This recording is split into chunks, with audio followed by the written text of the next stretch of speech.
বন্ধুরা, এই ডিমের কারিটা পারলে তোমরা একবার বানিয়ে খেয়ে দেখো, একদম পারফেক্ট টেস্টের এই ডিমের কারি। আর এটা আমি কীভাবে বানিয়েছি চলো আজকে তোমাদের সাথে এই রেসিপিটা আমি শেয়ার করছি। ডিমের কারি বানাবো, তার জন্য প্রথমে ডিমগুলোকে আমি সেদ্ধ করে নেব। জলে দিয়ে এটাকে আবার সেদ্ধ করতে দিয়ে দিচ্ছি। চলো, ডিমগুলোকে সেদ্ধ করে ছাড়িয়ে নিয়েছি। এরপরে দিয়ে দিচ্ছি অল্প একটু হলুদ গুঁড়ো আর একটু নুন দিয়ে এটাকে মাখিয়ে কিছুক্ষণ রেখে দেবো।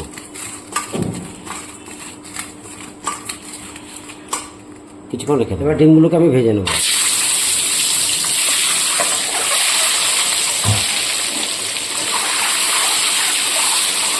যতক্ষণ না ডিমের গায়ে খোসা পড়ে যাচ্ছে ততক্ষণ পর্যন্ত ভাজতে থাকবো।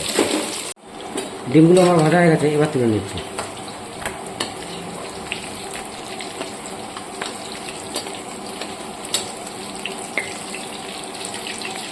এই তেলে দিয়ে দিচ্ছি পেঁয়াজ কুচি আর লঙ্কা কুচি।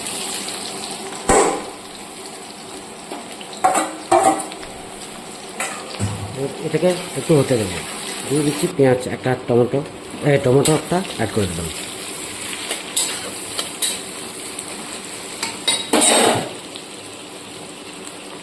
স্বাদ অনুসারে লবণ দিয়ে দিচ্ছি। এবার এটাকে হতে দেবো। এবার পেঁয়াজ টমেটো দুটোই গলে গেছে দেখো। এরপর অ্যাড করে দিচ্ছি আদা রসুনের পেস্ট। আদা রসুন কাঁচা লঙ্কার পেস্ট এর মধ্যে অ্যাড করে দিচ্ছি।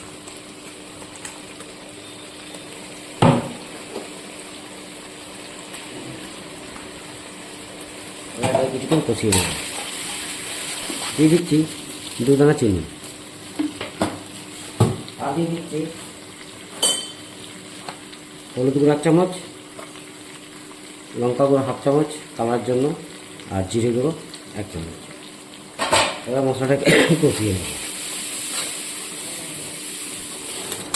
মশলা থেকে একটা সুন্দর গন্ধ বেরিয়ে গেছে। এরপরে অল্প একটু টক দই দিয়ে দিচ্ছি এর মধ্যে, তাহলে কালারটা একদম দারুণ সুন্দর হয়ে যাবে। দই না থাকলে কোনো ব্যাপার নেই, অসুবিধা নেই, কিন্তু দই দিলে কালারটা একটু চেঞ্জ হয়ে যায়। অ্যাড করে দিচ্ছি অল্প একটু গরম মশলা। ফাইনালি মশলা থেকে একটা দারুণ সেন্ট বেরিয়ে গেছে আর মশলাটা আমার প্রপার রেডি হয়ে গেছে, যেহেতু তেল ছেড়ে দিয়েছে। এরপরে আমি পরিমাণ অনুসারে গরম জল দিয়ে দিচ্ছি, তাহলে কি আমার একটু তাড়াতাড়ি হবে। গরম জল না দিয়ে তোমরা ঠান্ডা জল দিয়ে ব্যবহার করতে পারো, অসুবিধা নেই, কিন্তু আমার কাছে একটু তাড়াতাড়ি হবে বলে আমি একটু গরম জল অ্যাড করে দিলাম। চলো, ফাইনালি আমার প্রপার একদম ঝোল রেডি। এবার আমি যেহেতু গরম জল দিয়েছি তাই আমি ডিমগুলোকে দিয়ে দিলাম। ব্যাস, এবার ভালো করে ফুটিয়ে নেব ঝোলটাকে। ফাইনালি ঝোলটা আমার ফুটে গেছে। এর উপরে ধনেপাতা ছড়িয়ে এবার নামিয়ে নেব। চলো, ফাইনালি আমার ডিমের কারি রেডি। ফাইনালি আমি নামিয়ে দিচ্ছি। এবার এটাকে সার্ভ করে দেবো। দেখতে পাচ্ছি বন্ধুরা, ফাইনালি ডিমের কারি আমার রেডি।